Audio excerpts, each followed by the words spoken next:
Bonjour Mathilde, merci beaucoup de m'inviter aujourd'hui pour me demander mon avis sur l'industrie 3D. Alors, je suis Thibault Leroy, je suis le Country Marketing Manager pour Formlabs.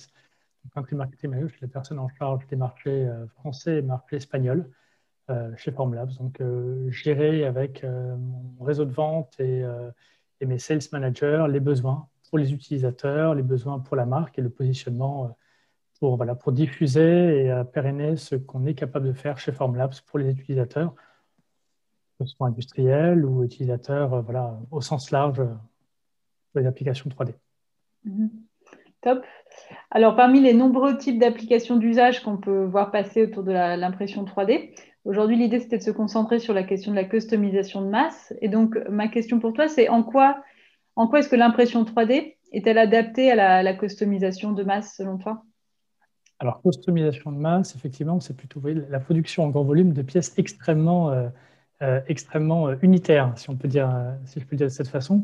Alors, le type de produit, ça va être des produits de biens de consommation courante ou des produits soit au niveau industriel, à tirage à petite série. Donc là, on peut être sur une grande répétitivité, mais pour des tirages de 500, 1000 pièces, un petit peu plus, pas beaucoup plus, ou alors des pièces qui viennent répondre à des besoins spécifiques d'un utilisateur. Je présenterai un cas dans une minute. Par exemple, si on va soit sur de l'audiologie ou sur des applications médicales ou dentaires, où là, on est vraiment sur un cas spécifique de l'utilisateur. Mais par exemple, dans des biens de consommation courante, on le voit avec beaucoup de marques aujourd'hui, soit ce qu'on appelle du flux tendu ou la production sur demande en fonction des besoins utilisateurs, que ce soit pour acheter une voiture, la couleur, les accessoires, un téléphone, des items, je veux la caméra là, je veux cette couleur, je veux cette forme. C'est ça, c'est répondre vraiment à un besoin spécifique. On veut tous avoir le même produit, mais tous un peu personnalisés pour se différencier des autres. Et je pense que dans le cas présent, l'impression 3D fait un beau travail. Mhm. Est-ce que tu aurais peut-être des exemples concrets à nous partager qui illustrent finalement cette idée que, on peut aujourd'hui imprimer en 3D des produits customisés et fabriqués en grand volume? Avec grand plaisir. J'ai ici une petite présentation. Je vais te présenter tout de suite. Présenter aux élèves. Hop, si tu peux voir mon écran. Oui, parfait. Donc, justement, donc on parlait de biens de consommation. On a pas mal de clients chez Formlabs, hein. Ça fait un peu moins de 10 ans on est sur le marché, mais on a bien travaillé. On n'a pas chômé en 10 ans. On a trouvé des beaux comptes. Et alors ça, c'est un de nos comptes aux États-Unis, Gillette. Donc Gillette utilise nos technologies pour fabriquer des manches de rasoir. Donc ils ont une application qui s'appelle le Razor Maker, qui est disponible aujourd'hui, on sait, aux US et également disponible en Allemagne. Je ne l'ai pas encore vu disponible en France, où tu peux choisir en fait en fonction d'un modèle standard de rasoir la couleur et la forme de ton manche.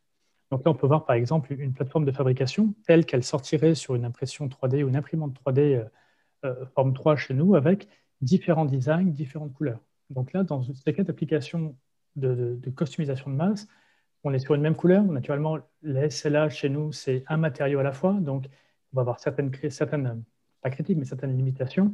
Dans le cas présent, limitation de la couleur. Et ensuite, limitation de l'espace sur la plateforme de fabrication et l'espace dans le volume de fabrication de l'imprimante. Donc, on peut imprimer différents modèles pour différents utilisateurs, sous différentes formes, en une seule fois. Aucune machine d'injection plastique peut faire ça. Il faudrait différents moules simultanément qui viennent injecter du plastique simultanément pour produire en masse un produit qui, au final, aurait besoin de beaucoup, beaucoup de tirages pour être rentable.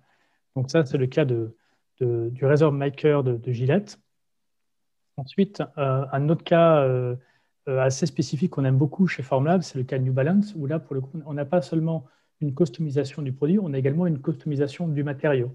Formlabs, on est connu pour avoir des équipements très définis d'impression 3D, mais une vaste gamme de matériaux pour répondre à beaucoup de demandes.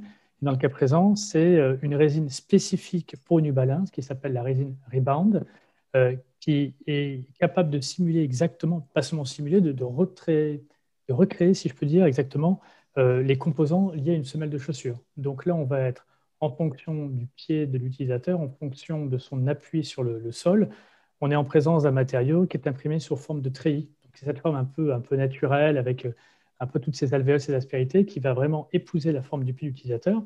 Mais également, New Balance se retrouve avec un matériau qui lui permet de s'adapter aux différents modèles de chaussures qu'ils souhaiteraient développer. Donc, on n'est plus seulement sur les besoins de l'utilisateur final, on vient aussi compléter les besoins de la marque. Ensuite, un autre exemple, ça c'est une entreprise française qui s'appelle Holymaker. On a récemment eu une présentation avec eux sur la démocratisation de l'injection plastique. Alors, la customisation de masse, ça peut aussi passer par des besoins industriels de valider un design sans nécessairement casser la tirelire en allant usiner un moule en aluminium. Ça peut passer par l'impression 3D d'un moule qui va s'installer soit sur un système manuel, comme le système de Holymaker, ou un système de production industrielle qui peut être donc un moule plus grand qui vient se loger dans son insert métallique. Et donc, dans le cas présent, Holymaker, eux, ils produisent aujourd'hui plus de 80% de leurs moules avec cette technologie qui permet en fait à leur client final de tester un matériau fini, fonctionnel dans le matériau réel. C'est-à-dire, on va au-delà de la simple customisation, on va carrément tester un produit qui répond aux contraintes réelles, au cahier des charges du client.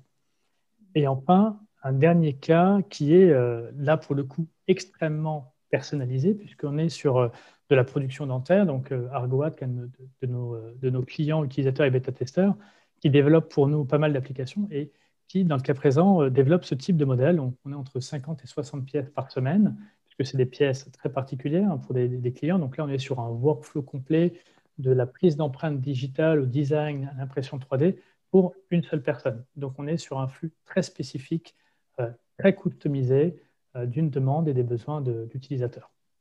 Donc voilà, j'espère que ces quatre exemples illustrent bien l'étendue des possibles en matière de mass customization, en tout cas de mon point de vue pour le marché. Excellent, merci beaucoup, c'était très clair. Merci.